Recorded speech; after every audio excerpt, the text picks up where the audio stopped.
So the Laplace transform of a function f of t is sometimes written like this with a curly L, or sometimes written like this with a f bar, and then you specify the variable s that the transformed function is a function of. So it's defined in this way.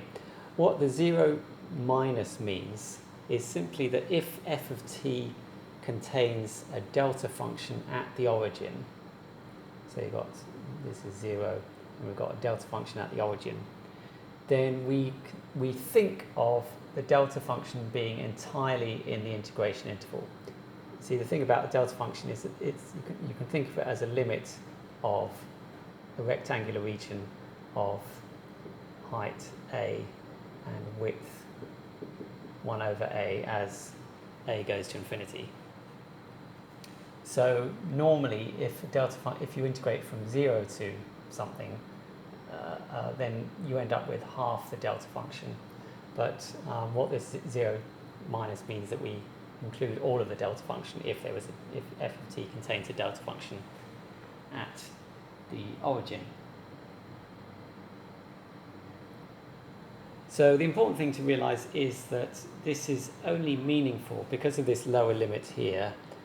This is only meaningful for t greater or equal to 0. So we assume that f of t is 0 for t less than 0. Now the inverse Laplace transform can be either written like this with a curly L, and then we sort of assume the answer is going to be in terms of t, is given by this rather strange looking integral, which is why we actually need to use residue theorem to work it out. What this basically means, this c is real, and it's a real constant such that all of the poles of this function f bar, the inverse Laplace transform, all the singularities, all the problem points where this function is not continuous, lie to the left of real s equals c. So if we sort of draw a little diagram and talk about the real part of s and the imaginary part of s. So we're integrating with respect to s. So basically what this integral represents is actually an integral along this line. So this is c, and we're integrating along this line from c minus I infinity down here up to c plus I infinity. And when we integrate this function along here, we end up with the inverse Laplace transform of f bar s.